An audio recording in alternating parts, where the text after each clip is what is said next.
everybody. I'm Debby Montgomery Johnson, the founder of the nonprofit The Woman Behind the Smile, and your host of Stand Up and Speak Up, a show that is about each and every one of us. Many of us have something we're hiding, something we're ashamed of, something that through no fault of our own or through our own making we keep hidden, and that in turn keeps us hidden from each other and the world. Good people go through terrible situations. Wise people know when and how to let it go. Everything that happens to us helps us grow, and while it may be hard to see it right away, the most important thing to do is to change your perception about your circumstances. Regardless of what your personal experiences or traumas have been, this showcase series is designed to ignite the light in you, as well as providing safe harbor, education, personal growth, and resources so that no matter where you are on your journey, you'll have the courage to move on when you're ready. Stand Up and Speak Up features ordinary people who've been through extraordinary situations and struggles and found the courage to step out from behind their smiles and speak up about their experiences and the lessons gleaned from those experiences. Everybody heals at a different pace, and we recognize that. So come on in, have a listen, and enjoy the ride at your own speed. Good morning, everybody. It is such a beautiful day in Florida, and I love to say that to my friends up in the northern parts of the world. It's a beautiful sunny day, and I'm so glad that you are all here with me today. We have a very special show today, one that Stand Up and Speak Up was actually started for, geared around these wonderful folks, because everybody has had something in their lifetime that has put them in a spot where they wanted to hide, and that was definitely me years ago, after I got scammed in an online relationship scam. And so this show is about survivors speaking up, finding the inner gumption is the way I put it, the inner courage to tell their stories so that others can be educated and learn and beware and be aware. So I'm really glad. We're going to jump right in. I have three wonderful special guests today, and then I have Dr. Tim McGinnis, the founder of SCARS, the Society of Citizens Against Relationship Scams, and we are going to have a panel discussion after we hear the girls' stories. So I'd like to introduce you guys to my wonderful international women today. I have Miss Georgia. Are you there? Yes, good morning. Good morning. I have Miss Canada. Are you there? Yes, good morning. Good morning, Miss Canada. And we have Miss Texas. You there? Good morning from Texas. Good morning from Texas, and thank you, ladies, for being here, some of you very early in the morning. I certainly appreciate it. So we're going to jump right in. The reason we're having this show today is to educate, is to let people know that relationship scams, that's not just online dating. We can be taken on any platform, any social media outlet, any gaming site, anything. And I want people to hear that and know about it. So we're going to give everybody a little bit of an opportunity to tell their story. And we're going to start with Miss Texas. Yes. When you started, first up, what social media platform were you on when you found out you were taken? It was Words with Friends. Words with Friends. What took you on to Words with Friends? Oh, boy. So I was seeing this guy, and he was the one that introduced me with Words with Friends. And I remember being a little bit hesitant about it because it was a social game site. So I had been very cautious about only playing with people that I knew. So is it something I've never been on that site? Is it something that you engage with people around the world, or? You can if you want to, and you do get invited to play games with other people. But I had only pretty much played with this guy and a couple of friends that I personally knew, and that was for a very long time. And so you were dating somebody at the time, is that right? It wasn't exactly dating. I wanted it to go farther, and unfortunately, there was a couple things going on. I was married for a very long time, and my husband and I were separated, and then we were going through a divorce when I started seeing this guy. And this guy had all the check marks as far as I was concerned, and I thought this, and I'd been seeing him for over a year. We've been hanging out, And then he completely broke my heart. So I had 2 broken hearts back to back. Mm. And then when we quit playing Word, this good-looking guy on Word invited me to play with him. And I thought, okay, huge mistake. Does Word are there profile pictures that you're looking at? How'd you know he's good looking? Well, that's what it is. Well, some people will show their picture. Some people will show, just like Facebook. Okay. Some people won't show their profile. They'll show other things. But this was a very nice-looking gentleman. You can put some information about you. You don't have to. Again, I was not as aware as I am today. Is it a telephone app or an online gaming thing? It's an online gaming thing. Okay. It's like Scrabble online. Okay. And this guy was good looking. Did he say where he's from? Could you tell where he's from? And normally you don't really, again, I've never played a social media game like that. And we did a couple rounds where, you create a word, then the other guy creates a word. And then I got a message from him, a chat from him. Hi, my name is Andrew. And then this little conversation started. And again, I'd never played anybody I never knew, any time at all. And so how did it progress into him asking for money or for parcels or something like that? What did he do? So one of the questions he asked after a couple days was, are you married? And I said, well, I think at that time, by this time I was already divorced. And I said, no, I'm single. And then it wasn't long after that he said, oh, well, why don't we converse offline? Ding, ding, ding, here's the red flags here. Mm. So he got me on WhatsApp app. And one of the weirdest things that happened is that right away we had an all-afternoon conversation online, back and forth. This went on for hours, getting to know each other. One of the very first things he said to me was, I don't play games, meaning I don't play mind games. And he was an older gentleman, around my age, and he worked on an oil rig in Scotland, and he's going to retire in a couple months. And, that fit all my checks. And then he said, let's have a video chat. Okay. And this was like within the first 2 weeks. I saw this guy. I talked to this guy face to face on a video chat. Now, again, I wasn't looking for, is this a fake video? My mind, I talked to this guy. And then I had to go overseas for a month. And when I came back, it was shortly after that he said, hey, I've got this box. I'm going to send it to you. It's got some papers in it I need, somebody I can trust. And that's what started the whole money situation, custom fees, IRS fees. And I felt responsible because the box, I got a certificate of ownership that the box was in my name. And I'm a very responsible person. Mm. So that's where the money was sent out, was trying to get this box back to you.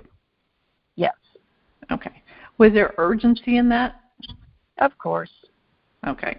Because what the scammers did to me was, there's times where, of course, I can't come up with this money. Like I've heard you say, Debbie, too, where, you spent $1 million, but you didn't have $1 million. Same thing like me, My scam came to almost $300,000. I didn't have $300,000.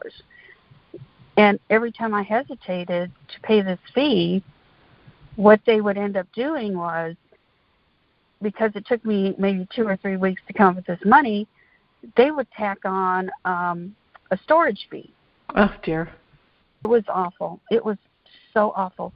And looking back, the embarrassment and, I tried to go to the police department.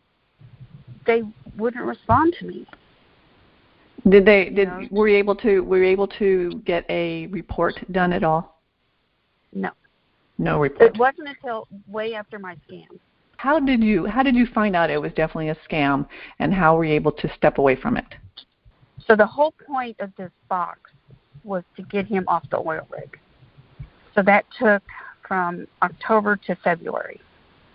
Finally, they got him off the oil rig, supposedly. Then they tried a new scam. Of course, I didn't know this was all a scam yet. But then they told me, supposedly, after he got off the oil rig, now he's getting arrested. And, this is going to cost $214,000. And I'm like, I'm done. I can't do any more.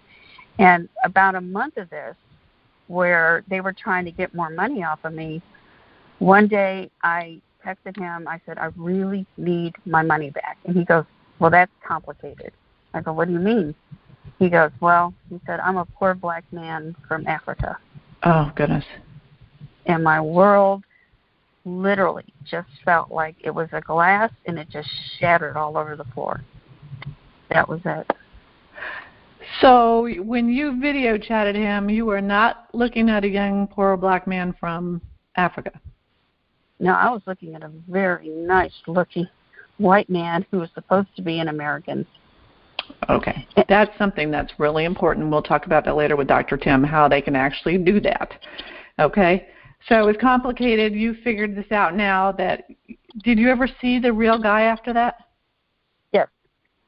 Right after he told me that, he actually sent me pictures of himself. My stomach turned. I'm like, yeah, I bet. Are you kidding me? You're supposed to be this guy, and now you're this guy? My stomach just absolutely turned. And so for weeks afterwards, he kept, will you forgive me? Will you forgive me? Oh, jeez. No, you owe me money. You owe me money, period.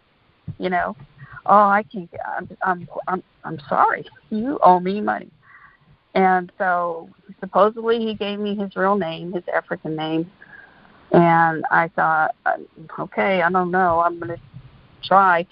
But I had filed an FBI report, an IC3 report. Because, of course, they work as a team. So, I had a couple names, reported all that to IC3, stopped all communication, with everybody. Found scars. Are we at the point where, after the scam? Yeah. So what are you doing to recover? And what's happened to him, if you know? Okay.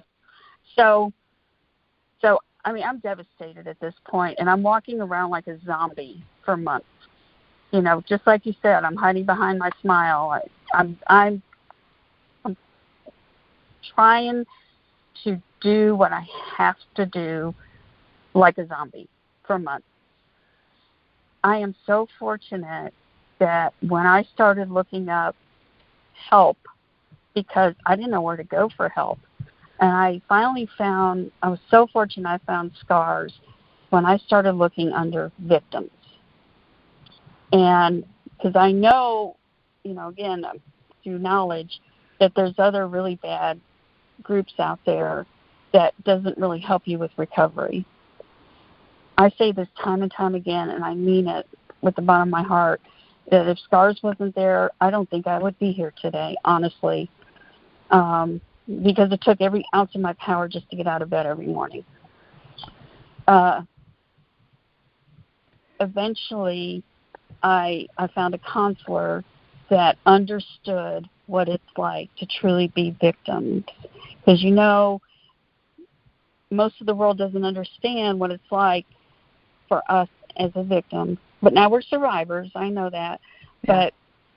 But at the beginning, you tell people what happened to you, and they look like, how'd you do that? That was a dumb thing to do, But unfortunately, my counselor is in a position where she can educate law enforcement as to how to handle a victim of a cybercrime.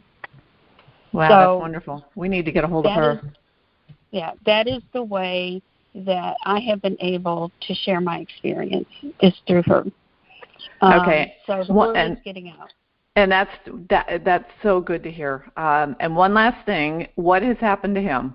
As far as I know, he's still out there running free in Africa doing the scam. But one of the money mules that I had deposited checks into, the FBI did capture. And he has been sitting in jail for over a year.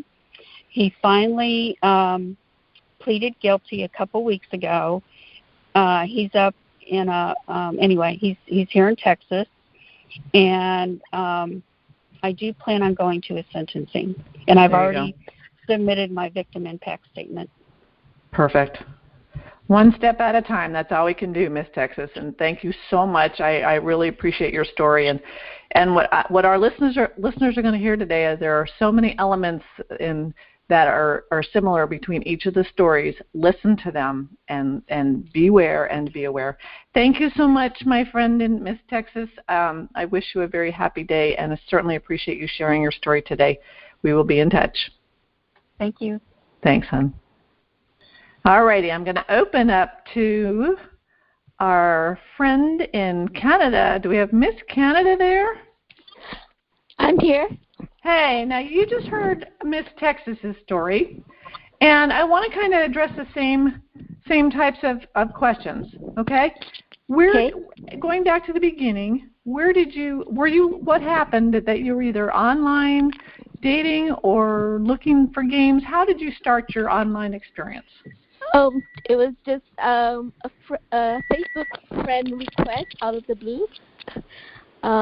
This was back in March 2020. So it was just a friend request from a stranger with a picture of a very good-looking man with a little girl beside him. And I responded asking if he might have made a mistake. But, it just went from there. He said, no mistake. I was looking out for you, and became friends. And then, like Miss Texas, he had video call me, and it was a real person. And also, so the story is he's working on an oil rig, and his daughter is being cared for by his aunt in Turkey, and he's in Azerbaijan on an oil rig. So the little girl, who's supposed to be 8 years old, also video called me one time, and she looks real. She waved at me, but hung up really fast about a minute into the call and said she's really shy. She cannot talk too long on the video. Of course, now I realize those are all fake video calls. But there was you trusted him. There was no indication that was I wasn't looking fake. For any sign of fake, like deep. I found out about deep fake technologies now. So real quick question, Miss Canada. Going back, though, to the Facebook request, did he have any mutual friends, or this was just out of the blue? Out of the blue. No mutual friends. No. Now, had you accepted an out of the blue kind of a request before, or was this a one-time deal? It was the first time and my last time. First time. Well, there's a warning sign there, guys. Do not do that. Okay. After you did that, how did he move? Where did he move from? Because Facebook requests would move into like Facebook messaging, or you said you went into. Well, he's supposedly to be an American from San Francisco, and like 2 days after we were friends on Facebook, he said, I prefer to talk on WhatsApp. Do you mind giving me your number? Okay. And I do a lot of WhatsApp conversation and chatting with friends all over the world. So I said, yeah, sure, why not? Because I think, typing on Messenger is a little bit more inconvenient. So I said, yeah, I gave the number, and then he deleted his Facebook account after that, and I didn't think much of it. Of course, now I know why. Okay. Yeah. So we did most chatting on WhatsApp, and then sometimes on Hangouts. That's Google. That's a Google. Yeah, Google Hangouts. Yeah.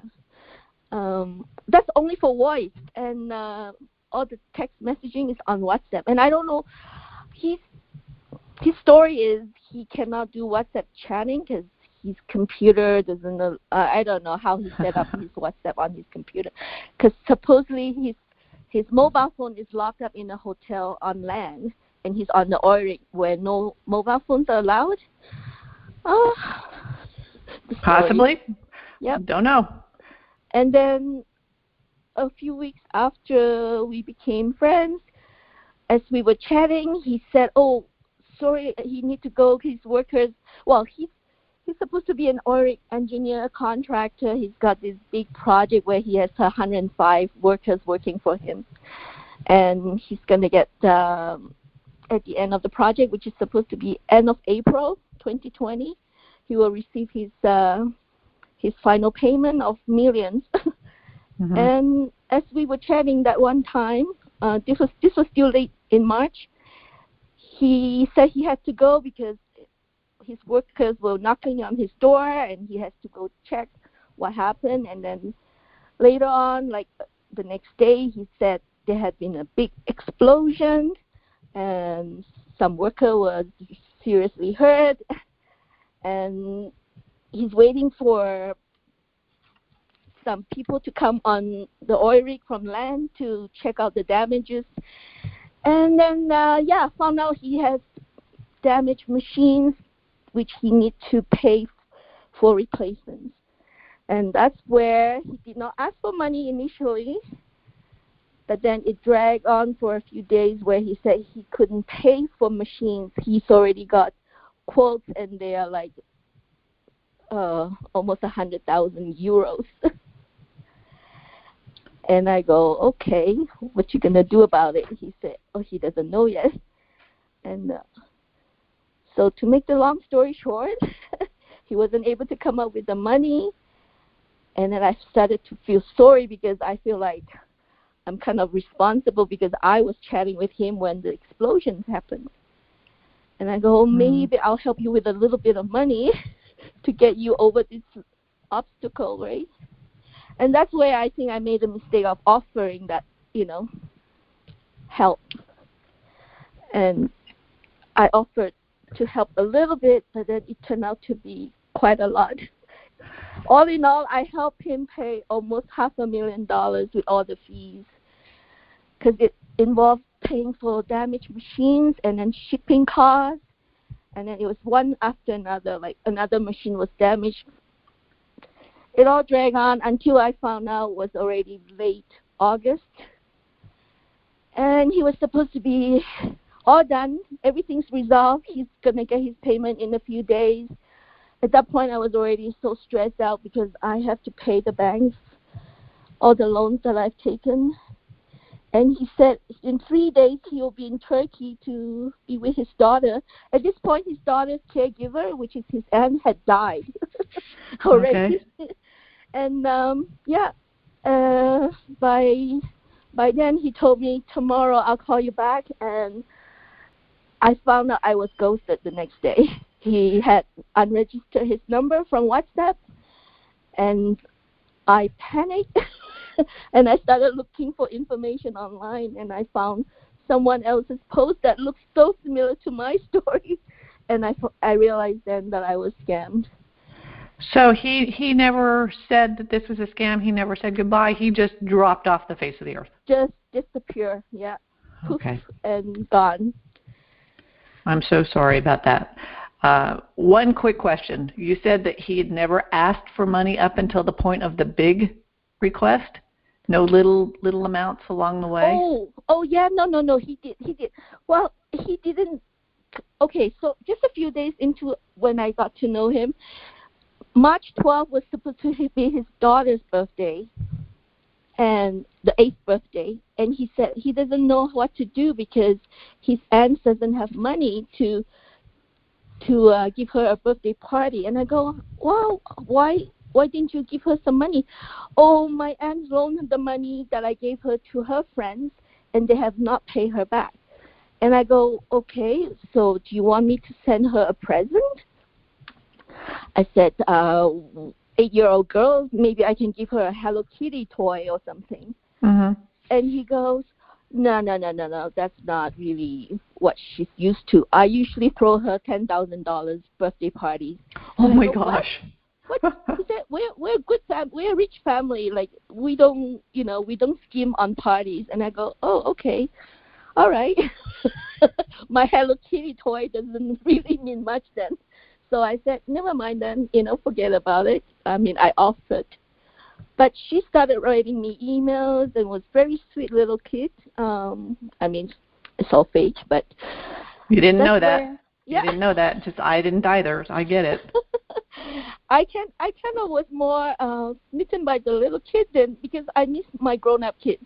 Okay. And she's saying, like, I like to have big sisters and brothers, and I wouldn't have them because I'm the oldest and my little brother had died. Okay, so the story is he's a widower because his wife and son had died in a car crash. Okay. So all the stories, I mean, I never imagined this is all fake. Well, you weren't looking. Texas, I was like a zombie after that. I couldn't believe what had But you happened. weren't looking for love at that point. You were looking for a friend. I was looking for a friend. I wasn't dating or anything like that. I was just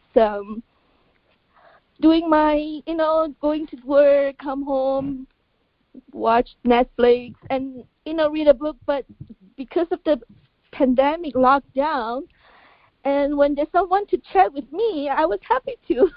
Okay, so it's companionship. It is. And Wasn't looking for anything romantic. Once he ghosted you and was gone, and now you started looking around, where did you go from there? How did you proceed and try to recover from this?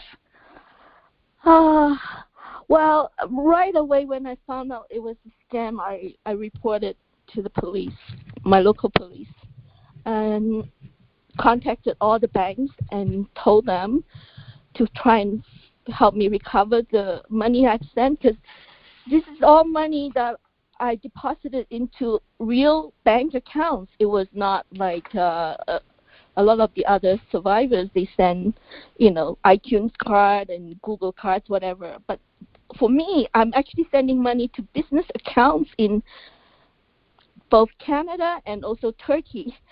Were you wiring money then through your local bank? Yeah, it was wire transfer initially, and then the first couple was wire transfer, but the fees were so high, and then I was told I could just buy a bank's cashier's check because I do have a free cashier's check. Yeah. Or bank drafts, and instead, so I purchased bank drafts and deposited into these accounts, and these are real accounts that belong to big banks in Canada. So did you actually go to a physical bank and deposit the check? Yes, I did. Okay. See, this is something I had heard about, sending checks and I wired money. I didn't so for me this is interesting because there are little differences in everybody's story, but there are so many similarities. So I showed the bank tellers the invoices that I'm sending this to, they will ask me, what is this for? And I said, someone's on the oil rig and needs the machine or the shipping cost. Like, I actually have invoices to show because I asked for all these documents and I was given them, but I realize now they're all fake. Did you get any pushback from the bankers? There was the one that I wired money to Turkey. I got a call from the bank, and they asked me, what do you want to do about this? Because I believe this could be a scam. And I go, no, you couldn't, because, you cannot stop the payment because this is really urgent. They need to pay the machine so the project can carry on. Please do not decline this transfer. Okay. Now I think back, I was so dumb. No, don't blame yourself. No. I've been there. I get it. Don't blame yourself. They are so good, and we'll talk about that afterwards. Okay. So you did your report. How did the police treat you? Very sympathetic. They just tell me they will investigate, but most of these cases never see anything resolved. No money will ever be recovered. Yeah. But they will they will investigate it. That's all they said. Have you told any friends and family? I've told my 2 kids. Okay. I've told a brother, and told a lot of friends who are single ladies, and also who had lost their spouse. I just want to make sure people who are maybe in a vulnerable situation may be targeted. So yeah, I just told friends like that, and you're an integral part of SCARS, which is the Society of Citizens Against Relationship Scams. So you are a great educator now, and I thank you for sharing your story today, Miss Canada. I really do. I've learned so much from you and Miss Texas's story, and we're going to move on to one more story before we bring in Dr. Tim. Thanks again, Miss Canada. I'm going to put you on mute for a second. We have Miss Georgia's here. Miss Georgia, are you there? Can you hear me? Yes. Good morning. Good morning, my dear. Thank you so much for being with us today. Now, you've heard 2 other stories. I'd want to get some similar information from you, but first off, this happened relatively recently for you. Is that correct? Yes. Can you tell us, how did it happen? What platform were you on, and how did it happen? Was on Facebook dating. I've never ever wanted to go on any dating apps, so I was on Facebook. So a friend encouraged me to do the Facebook dating. She had met, quite a few people, and I felt, okay, well, maybe this is safe for me to do. I wasn't really looking for anybody. I was just really looking for a friend. And so I, set up a profile. We set up a profile, and I put my pictures on there. I gave all my information as far as no drinking, no smoking. I have kids, and that's basically where it all started. How soon after you posted your profile did you get contacted? I had gotten maybe 6 contacts prior to that, but they were nobody that, I would be interested in. And it may have been a month after I had set up my profile that I was contacted by this person. So tell me a little bit about him. What intrigued you about him? Well, first of all, he was Italian, so it was kind of really out of my comfort zone, somebody from another country. But, I was like, okay, well, a friend, we could be friends. And I decided to go ahead and match. And as soon as I matched, I got a message. He was very intelligent. He was gorgeous. I was like, okay, well, this could be something possible. I want to be friends. And he messaged me instantly after I matched, and it was a long conversation. And, it detailed that he had, his wife had passed in a plane crash, and he had a son that was being cared for by his aunt here in Georgia. So it was very convenient for me. I was like, okay, it's only like an hour away from me, and we could be friends. So, he was a sculptor. He was on a contract at a hotel that they were building in Canada. So he said that he would be home in June. He would be finished with the contract in June of 2020. So once that date started coming closer, I was getting excited, but then all of a sudden there was always delays. It was so many delays. So I don't know if I'm getting ahead of the question. No, that's okay. That's okay. No, I'm just curious because I don't know anything about Facebook dating either. So on Facebook dating, it's like a regular date. Have you been on any other dating sites? No, I have not. So, but on Facebook dating, they presumably have the profile picture and maybe some other pictures and information. What did he present himself as? He was a sculptor. He was international, young. I mean, about your age, or? He was actually 50. Okay. He had just turned, well, no, he was about to turn 50 when I met him. And it was kind of interesting because I was getting ready to turn 50 this year. So, it was very close. We were very close in age. So that was very interesting to me. But, the fact, I really thought that he was pretty much out of my league because he's a sculptor. I'm a single mother with 2 kids. I am disabled as well. I am visually impaired. So, it kind of was like I was looking for someone to, just to talk to and possibly just be friends. That's it. And he fit that profile. We had very good conversation, extremely good conversation. So now, I kind of got tied into that. When you say conversation, I know when I say conversations, this is back in 2010, 2012, conversations for me we were writing over Yahoo Chat. Were you having conversations on the phone? Were you chatting on WhatsApp? Or how did you communicate with him? Well, after his first message, he asked me, he said, can we move the conversation? He said, I don't do Facebook that often. Can we talk? And I was like, okay, well, yeah. I gave him a breakdown of who I was. I had children, and I gave him my phone number. I put my phone number in there first. And I think maybe a day later, I got a phone call from a number that I didn't know. And I answered the phone, and he was like, hello, how you doing? And I'm like, I'm doing fine. And he was like, I just thought I'd give you a quick call. I'm in between breaks. And I was like, oh, this is the person that was on Facebook, the Facebook dating. And I was like, okay.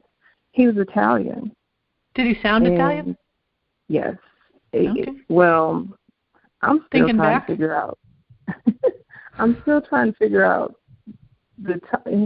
he sounds Italian, but then I'm like, okay, he sounds like he could be something else. I've heard different people talk, and it can go either way. I have no clue. You wanted him to sound Italian. I wanted him to. I definitely did want that, because it fit the profile. It honestly fit the profile of the picture that I saw. And yeah. I was like, okay, well, yes, he is Italian. He showed me pictures of him and his son. So I was like, okay, maybe he is Italian. And from there, we talked every day for hours on. Just in the middle of the night, all night. I was actually exhausted. I've never talked to anybody that long ever in my life. So on the phone again, right? On the phone? On the phone and text messaging. Okay. He texted me. He texted me a lot, and that was very interesting because I was like, okay, what man texts as much as this man does? It was very interesting, but I went with it because he had all the conversation in the world. He said everything that I wanted to hear, and I was happy to have that outlet because I didn't have, it's pandemic, mm-hmm. I'm at home. I don't have anybody to talk to. I just kind of cut everybody off, and I totally, solely depended on his conversation completely. Okay. So how did it transition to him asking for money or parcels? What did he do, and how soon after you started communicating did he have the ask? Yes. He actually asked maybe about 3 weeks into knowing him. He said that he had a bank account that was kind of tied up. He couldn't get his money, and he said that he wanted to send his aunt some money for his son. So children are my heartstring. Mm-hmm. I'm when it comes down to kids, I'm like, okay, well, he was only 5. His son was 5 at the time, and I was like, okay, well, I said, I don't know about that. He was like, he said, you feel uncomfortable? He was like, I'll give it back. I just want to make sure she has something for him. And I really honestly think this was the open door for him to ask me for more. Mm-hmm. If I was going to do this at that particular moment, if I did it, then he would start asking for more. And did he? Yes, he did. The first one came, I had to do a bank transfer.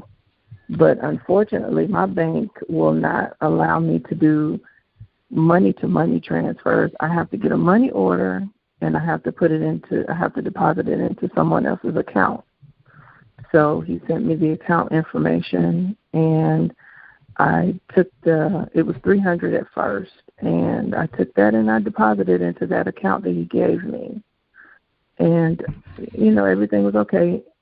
I asked him, I said, please let me know when they receive it. And quick question, did you deposit money into a bank that you had an account with, or this was a different bank? It was my bank. It was my bank, but it was actually somebody else's account with the same bank. At that bank? Yes. Wow, okay. I'm a former banker, and I'm sitting here just going, oh, my gosh, they're doing things so differently now. Okay, right. So $300. Yeah. Did the tellers give you a hard time? Did they say anything or just took it? No, they took it. I told them that I was depositing this money into someone's account, and they said, well, okay. I said, do I have all of the information? And they said everything was correct. Everything went through. The name was the name was good. The account was good. Everything was good, and it went through. Okay. So he called me back later that evening and told me that he had received it, that she had received the money. And I was like, okay, that's fine. And it's interesting because the person that the name it was, I researched that person because shortly after we left the conversation on Facebook, he deleted his profile. So I didn't get a chance to go back to see who he was, to look at the profile or anything because he had already deleted it. But I looked up the person. I thought maybe I was looking up the person because I had a name and an address of this person. He said this was a banker. He said this was one of his agents is what he called it. He said this is my agent, and but I looked up the address, and the address was a home address. And, I was like, okay, I didn't think anything of it. I was like, okay, I'll just send it, and, it's just $300. But I'm a single mother on disability. Yeah. $300 is a lot. Yeah. So the name and address was a woman in Georgia? No, it was actually a woman in, I want to say somewhere like Chicago or it was in a completely different state. Okay. Someone in a completely different state. Okay, interesting. Yeah. We could talk forever. I know Dr. Tim wants to come on. I want to have one. How did you find out that it was a scam? Like I say, as time progressed, he started talking about he was having problems with getting supplies. And it was a pandemic. People were upcharging him for the supplies. And I was like, okay. He said, my tools are broken. My men cut themselves with the tools, and I need to replace the tools. And he was like, I put $200,000 of my personal. He said he put $200,000 of his personal money into buying materials and supplies, and he was short. Mm-hmm. So the first one came at $1,500, and I sent that through Cash App to somebody. Cash Out, okay. And then after that, he was like, I still need more. He's like, my agents are not coming through for me. I still need more. And I actually scraped up everything I had, which was about $2,700, and sent it through. It was through a combination of Cash App and Bitcoin. Mm. So the last time was in December of 2020. Okay. He told me, he said, you know, I've gone through so many different delays and challenges that can you help me get home? And I was like, okay. You know, I said, well, good, you're coming home. He said, I've passed the job off to someone else. I need to get a ticket to come home. I need a little extra money to, you know, for food and to get travel back to the airport. And, you know, so I said, okay. I told him, I was like, I don't really have this, but I sent $500. And this was in December 2020. I told him, I said, first I asked if I could get the ticket. And he was like, no. He's like, I need to get the ticket myself because I want to make sure I have everything correct. And I'm like, okay, well, I can do the same thing, but I went ahead and sent it anyway. I didn't hear from him for about 3 or 4 days. And I felt like that was really odd. At this point, he had moved me to Hangouts. He said something was wrong with his phone. Mind you, I've never seen him before on video chat because he said that he couldn't get the video working. He couldn't download it. His phone had too much memory, and he couldn't download the app to do it. So, but he had moved me to Hangout before he left, supposedly was leaving. And I told him, I said, how am I going to know, you know, if you got your plane ticket and everything? He said, I'll contact you through Hangout. But I got a message on Hangout. All I got a message was, I've been detained. And I'm like, detained?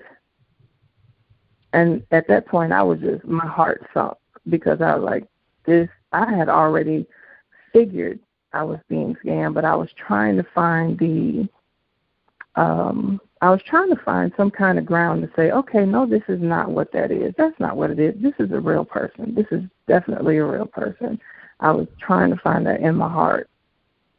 But you had, like I did, those pink flags were just waving. Yes. Okay. Yes. We could go on forever, Miss Georgia. Thank you so much. I know this is one of the first times you've told your story, and I certainly appreciate you being here. I've got to bring in Dr. Tim. Tim is, again, the founder of SCARS, a Society of Citizens Against Relationship Scams. We've all worked with him. We're working with him currently. Dr. Tim, are you right there? I am. Okay, Tim. You've heard the stories. You've heard this from a lot of people. What is your take about what's happening now on Facebook dating, friends, words with friends? No one here other than me was on a dating site. So when we hear relationship scams, it is not dating sites necessarily. It's there, but it is so much bigger. So I'd like your take. Well, obviously, the fact is anyone can be scammed anywhere. It could be in the supermarket. It could be in a shopping mall in real life. But when you're online, virtually any place that you have contact with another identity, with another avatar, with another person or profile, can be a scammer. And the odds are that it will be. Any stranger that contacts you on social media or any platform, when a stranger contacts you, it's 99% certain, unequivocally, that it is a scammer. And of course, the theme throughout all of your guests is a simple one: confirmational bias. Mm-hmm. They were looking for information to confirm what they already essentially believed, which is that it was real. Even though there was a doubt there, the doubt would have had to jump through hoops, go down a roller coaster, jump off the Eiffel Tower before they would have believed it in the early stages or in the midpoint. Another thing that's interesting in all of these stories is a central theme. The scammer grooms their victims so that when the moment comes for money and they present the need, the victim will volunteer to send money. Now, they may not exactly want to do it, but they'll throw it out as an option, and then the scammer steps in and starts applying pressure for that goal. So all of your three guests essentially were groomed so that when the moment came, they were willing to step up and send a small amount. And, of course, it's an escalating process. Mm-hmm. It begins typically with a first amount, and that first amount will be small. It may have a bite to it. It might be $100, might be $300, but it's still relatively small. And the reason for that is that helps the scammer further manipulate the victim into sending larger and larger, the escalation aspect of it. Because if they can get someone to send a small amount, there's an old rule in telemarketing that you ask the customer questions that you know they're going to answer yes to, so that by the time you get around to asking for the order, they're already predisposed to saying yes, and the odds increase tenfold that they'll say yes to your order. So these manipulative techniques have been around for a really long time. They're not hard to learn, but scammers have taken it to a whole new level. They can be dumb, they can be smart, but they don't really have to rely a lot on much intelligence. They have to rely on the person that you're chatting with is going to be a member of a team who's particularly good at that. And they're always online. Most victims never ask the critical question. Here's a guy who's working for a living. How is it he's online anytime I am? And able to chat for hours in a day. My head explodes when I'm on a call for an hour. So real people don't do that unless, well, unfortunately, they're infatuated in love and whatever. So, but still, real people have jobs. Now, a sculptor who spends $200,000 on tools, no sculptor spends $2,000. So the problem is that not with the victim, not what they believe, but it is inherently in the story. The stories are designed so that a person hearing this from the outside is going to say, oh my God, how could you believe that? Well, the reality is that's the purpose of unbelievable stories, because they groom the victim to a certain point. They apply a little bit of gaslighting, and then they introduce these impossible elements in it, coupled with the flood of hormones and the desires and everything that else goes with it. And the more impossible stories that you accept and believe as a part of the scam, the more you're likely to accept more and impossible stories. So this is part of the manipulative process. When explaining this to other people, you should always use the word that I was groomed and manipulated, because those are words we know because they apply to human trafficking and child abuse. There's no difference in the psychological tools that these people are using from what, human traffickers or sexual predators use. Same basic technologies applied to a different kind of a victim, but that's the only difference between them. And people can understand it when you explain it in those terms. Otherwise, it's very hard for them to understand how you could accept stories like this. But the truth is, by the time that story is introduced, you're way past the point of no return. The other thing that I found particularly interesting was the notion of audio calls and video calls, seeing people on video.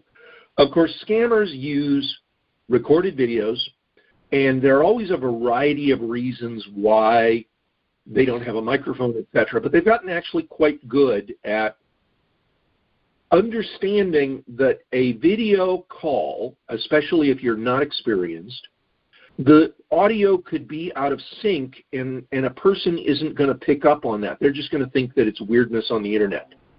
So they actually can play back a recorded video for a few minutes, and the person can talk, And they're trying to talk in sync with the video to some extent, but they don't have to be perfect because your brain will fill in the pieces and make it acceptable. In the case of audio, truth is, whether it's an African or someone else, but let's just say for argument's sake it's an African, there were Italian colonies, there are former French colonies, so many of these people have traveled overseas and learned in universities and schools. A point being, a significant majority of scammers are in fact college educated. And as part of their college curriculum, they would have learned another language, or at least tried to. So they can certainly mimic another language. But at the moment where you start sending money, the task will be handed off to a different kind of scammer on the team, someone who will hold the victim in that money-giving mode and continue to wring out the last drop. So the similarities in all of these are the telling points, the red flags or the pink flags that you say, that will help victims hear what's more similar rather than what's different, and those are the telltales that can help you. But unfortunately, your own psychology and your own emotions are going to work very, very strongly against you. Thank you, all three of you, Miss Texas, Miss Canada, and Miss Georgia, for coming on and sharing your story. This is incredibly important, not only for you, and it may be scary, and you may feel a bit bewildered at the moment, but it will make you stronger. It is the way it works. This is the way trauma is. And I'm not a psychologist, but we've worked with enough victims. We actually just passed the 7 millionth victim that we have supported in the last 6 years. So thank you all. Well, Tim, the SCARS is an incredible organization, and I've been working with you for several years, and I'm a huge proponent. And I thank the women that have come on today, because it's very difficult to be a speaking up survivor, and it gets easier with time, and the more you do it. And I just want to put out there, I was sent a podcast that was done by Parcast Network, P-A-R-C-A-S-T Network, and it's on Spotify, and it's my story. It's called Debby Montgomery Johnson. There's part 1, part 2, The Woman Behind the Smile. I was not on the podcast. It was somebody narrating my story. And I sat here and listened to 2 hours of somebody telling my story, and it brought back so many of the emotions. But I'm sitting there kind of like an outsider, because it was in the third party. It was Debby Montgomery did this, Debby did this. And then they explained why some of the things happened. And Dr. Monica Whitty, who works with us from, I think Monica's in Australia, Tim, is that right? Monica is in the United Kingdom, and she's a researcher at one of the universities there and has done incredible research. And I'm reaching out to her to have her as one of my guests. But just want to listen to the story. I'm thinking, oh, my gosh, it sounds so unbelievable. But there's so much of what you guys said today in my story and in everyone's story that we hear about. And the only way we're going to slow this down and to stop it is to speak up. And I thank you for that. And I hope that the audience who's listening that has not been a victim or survivor, if you're a family member, do not blame the family member. Please be empathetic and understand what went on here. And you can do that all by going to romancescamsnow.com and seeing the incredible amount of information that is there for all of us to learn and to educate and to be there for others. So I could go on for an hour with this show. This has been tremendous for me. Thank you, everybody, for being here. Thank you for our listeners for being here on Stand Up and Speak Up, because we are encouraged to dedicating each and every one of you to remove the mask of embarrassment and being your best self. If you've been a victim of a scam or cybercrime, please go to againstscams.org for assistance and guidance about recovery and options. We would love for you to donate to the cause. It is a worldwide organization, and we are trying to do our very, very best with very little right now, so please help us out. This episode has also been sponsored by BenfoComplete.com, a vitamin supplement company that supports happy and healthy hands and feet for those with neuropathy. If you or anyone you know struggles with the pins and needles or numbness in their hands and toes, please check out our Benfo products at BenfoComplete.com. and use the special code stand up for a 5% discount on your purchase. Again, thank you everybody for being here. Go to my website, The Woman Behind the Smile, for additional information and resources. We have all these shows on my YouTube channel, and also I believe they are posted on the SCARS YouTube channels. Enjoy the replays. Thank you again, ladies, for your courage, for standing up and speaking up. I really appreciate and honor each one of you. In the end, only 3 things matter: how much you loved, how gently you lived, and how gracefully you let go of things not meant for you. So by standing up and speaking up today, it's starting to let things go that were not meant for you. Thanks, Dr. Tim, and everybody have a wonderful day.